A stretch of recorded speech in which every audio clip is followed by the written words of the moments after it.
Link भी भेज दिया हूँ, उसको भी आप लोग सब्सक्राइब कर लीजिए, क्योंकि वो मेन चैनल होने वाला है। ये चैनल अब थोड़े कुछ दिन में ऑटोमेटिकली डिलीट हो जाएगा यूट्यूब के माध्यम से, क्योंकि कई सारे काम पे स्ट्राइक आ चुके हैं इस पे। तो हर आदमी, चलिए आज हम लोग थोड़ा सा अपने बारे में आपको बताता हूँ। हो सकता है कुछ लोगों को पता हो, कुछ लोगों को नहीं पता है, बहुत सारे लोगों को पता ही होता है कि क्या होता है, मतलब आप कैसे सोचते हैं, कैसे अपने आप को डेवलपमेंट करते हैं, अच्छा क्या रीजन रहा, मैं क्या सोचता रहा, वही चीज़ों को मैं देखना चाहता हूँ अपने नज़रिए से। उस नज़रिए को मैं चाहता हूँ कि आप भी अपने नज़रिए से उसको देखना शुरू करिए कि क्या हो सकता है भविष्य में, कहाँ से शुरुआत होती है। तो मैं, आप लोग जानते ही हैं कि मैं एक पहले एक गाँव में, एक गाँव में रहता था, बिलोंग करता था। वहाँ पे ऐसी चीज़ें थी ना, जैसे आप कल्पना भी नहीं कर सकते हैं, 2 घंटे 3 घंटे लाइट आना। उसके बाद हम लोग साइकिल से जाते थे पढ़ाई करते गाँव के विद्यालय में। और वहाँ पे जब लगता था ना, जब जाते थे तो उस समय भी हम लोग देखते थे कुछ लोग गाड़ियों से आ रहे हैं, कुछ लोग गाड़ियों से जा रहे हैं, लेकिन एक अजीब सा लगता था कि क्या मेरे पास भी कभी गाड़ियाँ हो सकती हैं।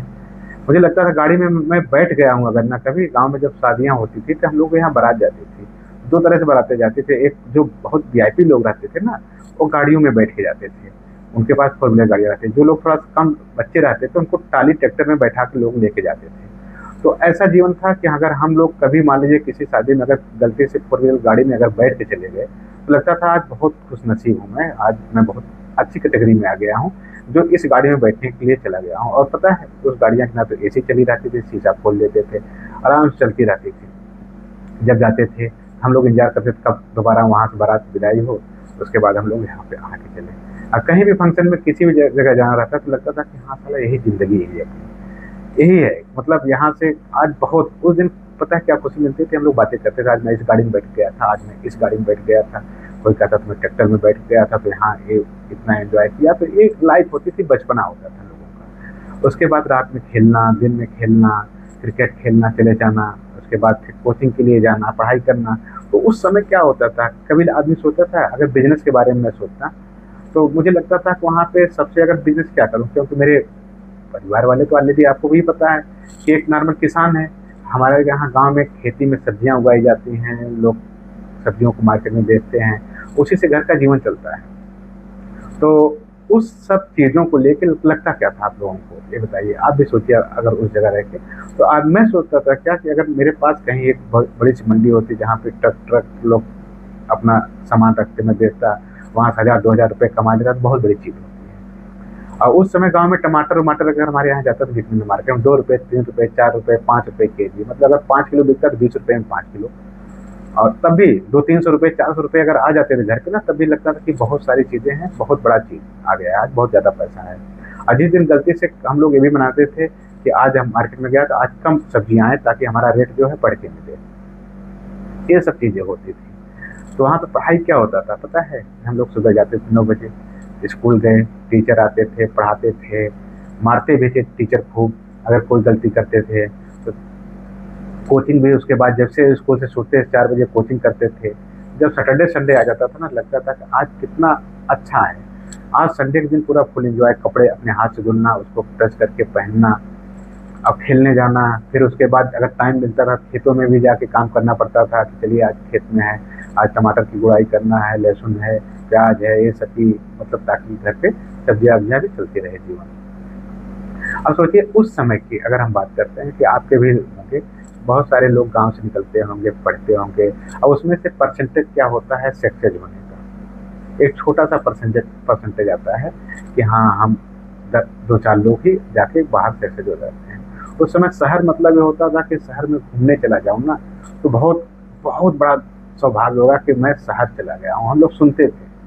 ये पहली बार जब वहाँ एक्सप्रेसवे बना था ना, आगरा टू दिल्ली जो बना है आगरा एक्सप्रेसवे, तो उसको हम लोग क्या क्या बोलते थे पता है, कि एक हम लोग सुनते थे, कोई आता था शहर से तो बताता था कि एक एक्सप्रेसवे ऐसा बन गया है जहाँ पे गाड़ियाँ 120 किलोमीटर की स्पीड से चलती हैं, 130 किलोमीटर की स्पीड से चलती हैं।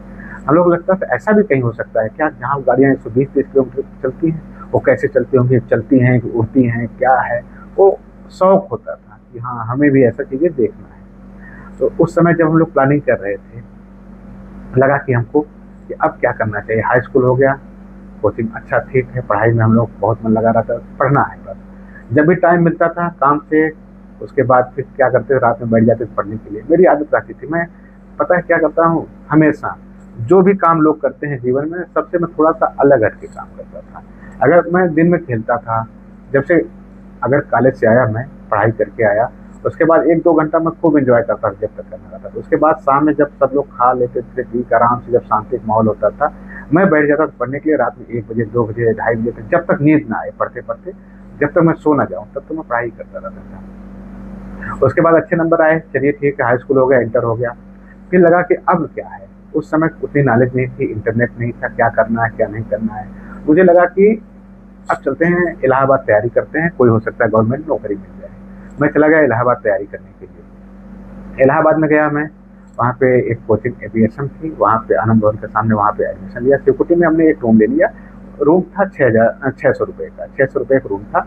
और वहाँ पे बाकी घर से 1500-2000 रुपये महीने के मिल जाते थे खाने पीने के लिए, अपना रूम रेंट देना रहता था। हमने एक साइकिल ले लिया, वहाँ से सिक्योरिटी से हम साइकिल से अप डाउन करते रहते थे, कोचिंग में जाते थे। जब कोचिंग में पहली बार गए ना, तब मुझे अनुमान हुआ कि क्या होती है एजुकेशन, क्या होती है चीज़ें।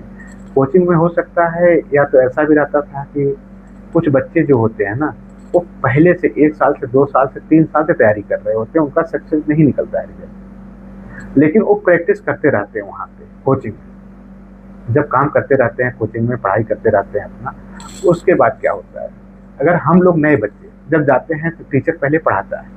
जब टीचर पढ़ाया तो उसके बाद जब पढ़ाना शुरू कर दिया ना, तो अब उसके बाद क्या होता था कि हम कुछ क्वेश्चन दे रहे हैं, इसको आपको सॉल्व करना पड़ेगा। अगर आप इसको सॉल्व कर लिए तो अच्छी बात है, देखते हैं कौन पहले जल्दी सॉल्व करता था। जैसे टीचर व्हाइट बोर्ड पे एकदम बिल्कुल लिखा, 10 सेकंड नहीं हुआ, 20 सेकंड नहीं हुआ, तब तक कोई आंसर बता दिया, sir alpha equal to 5, beta equal to 9, gamma equal to 10।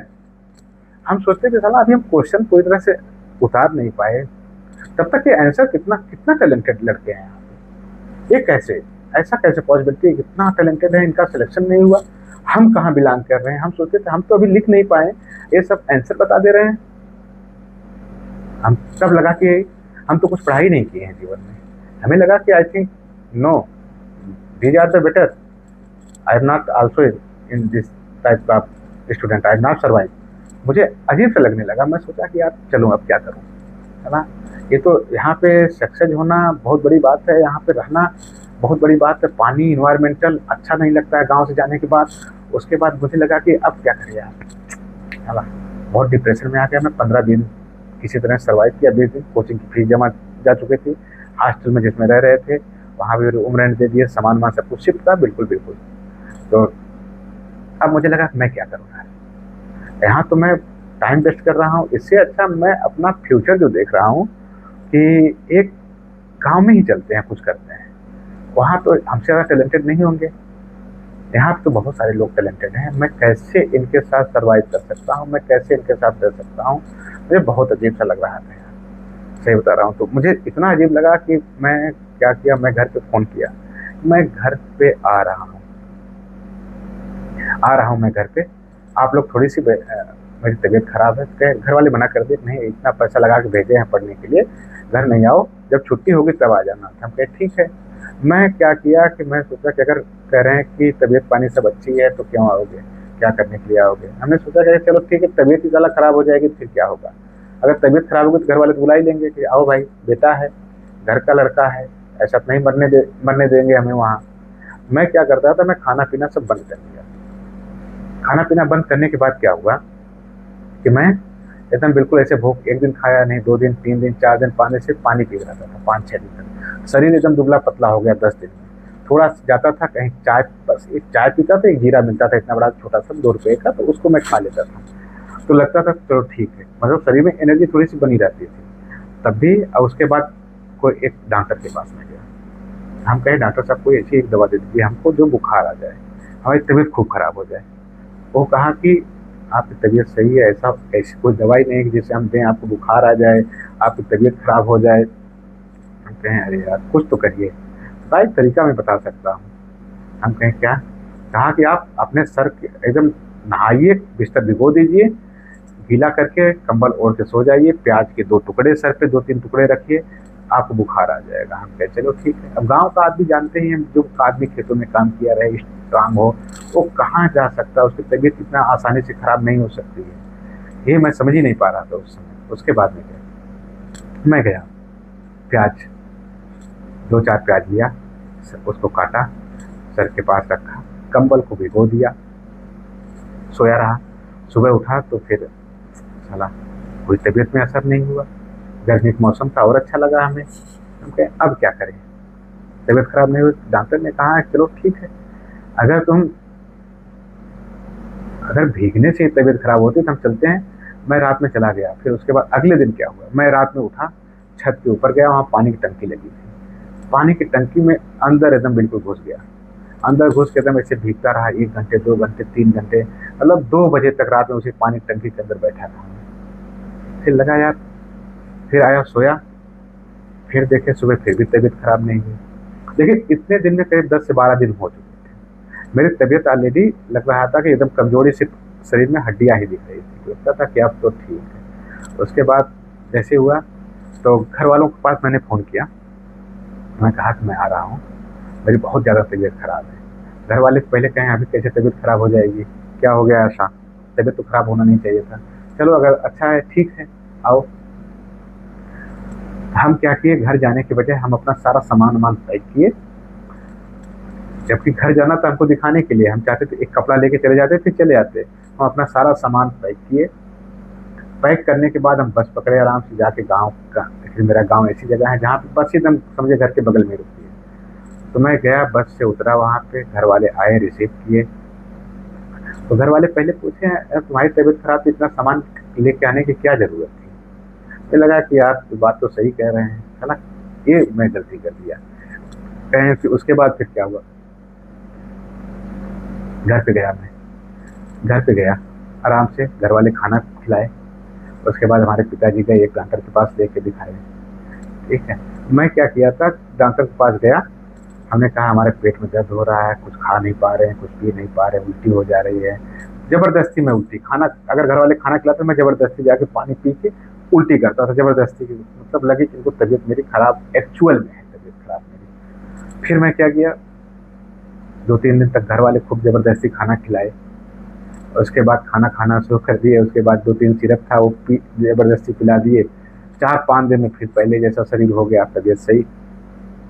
मैं जब गाँव में जब आते थे सब लोग, तो सब पहली बार जब मुलाकात करते थे ना, सब पूछते थे कि यार कब आए, कैसा लग रहा था सर, कैसा लग रहा है, तो वहाँ लोग कैसे बातें कर रहे थे, कैसे कपड़े पहन रहे थे, कैसे बोलते हैं। तो सबको मैं अच्छी चीज़ें बताता था, यहाँ था, वहाँ मैं गया था आनंद भवन, वहाँ नेहरू जी रहते थे, यहाँ ये रहते थे, वो रहते थे, सारी चीज़ें, यहाँ उनका एक चरखा था, एक था गांधी जी का, ये चीज़ें बनी है, आनंद भवन सामने था मेरी कोचिंग के। तो लगता था उनको कि हाँ यार बहुत अच्छी जगह से आए हो। सब मिलके कहानियाँ सुनते थे, साहब है ऐसे ट्रैफिक लाइटें लगी रहती थी, ऐसे लोग जाते हैं, गाड़ियाँ इतनी रहती हैं, लाइटें नहीं कटती हैं वहाँ पे, सब कुछ टीवी उवी में हमेशा सिग्नल आता रहता है, चलती रहती है। तो मुझे लगा कि हाँ चलो यार, बताने में मुझे भी बहुत अच्छा लगता, सब बैठ के सुनते थे। तो उसके बाद फिर ऐसे चीज़ें बीतती गई, थोड़ा 2-4 दिन बीता, फिर मेरी तबीयत सही हुई। फिर जो लोग पूछते थे कि कब आए हैं ना, जैसे मैं मुझसे जब दोबारा मिलता था, यार अरे यार इतनी जगह अच्छी जगह थी, कब जाओगे, अब कब जाना है। जो भी मिलता तब ये नहीं पूछता था कि अब कब तक आए हो, कब तक रुकना है, ये नहीं पूछता था, पूछना कब तक जाना है, कब तक जाना है, कब तक जाना है। हम कहें कि भाई साहब ये तो बिल्कुल ना इंसाफी है, ये तो बिल्कुल हमारे साथ ये सब गाँव वाले पूरा अत्याचार करने के ऊपर टूट गए हैं। तो फिर घर वाले 2-4 दिन बाद पूछना शुरू किए कब जाना है, कोचिंग छूट रही है, पढ़ाई समाप्त हो जाएगी, चलो तुमको एग्जाम निकालना है, क्वालिफाई करना है, इंजीनियर बनना है। हम कहें कि ठीक है चलो भाई, फिर मजबूरी, बस क्या बताएं, हमें इतना सब प्रताड़ित कर दिए गांव वाले। फिर हम वहाँ से सामान वामान अपना फिर से लिए, फिर आए, फिर रूम में शिफ्ट हुए उसी, फिर बैठ के हम अपना पढ़ाई करना शुरू किए। फिर लगा कि हाँ, फिर वहाँ पे 2-4 दोस्त बने, अच्छे दोस्त बने, जो हमेशा साथ रहते थे, सिखाते थे, पढ़ाते थे। न कोई नवोदय से पढ़ के आया था, तब मुझे पता चला नवोदय होता क्या है, नवोदय से बच्चे पढ़ के आते हैं, कितना टैलेंटेड होते हैं, इंग्लिश में किस तरह से बात करते हैं। हमें लगा कि आई थिंक हमें भी कुछ तो इंग्लिश सीखना चाहिए। और जो मैं पढ़ाई कर रहा था जिस कोचिंग में, मैं यहाँ से समझिए यूपी बोर्ड से पढ़ा हूँ, अगर इंग्लिश में जाके पढ़ना पड़े तो बड़ा मुश्किल हो जाता है। डिक्शनरी लेके बैठता था, कौन सा शब्द आ गया, कौन सा क्या है।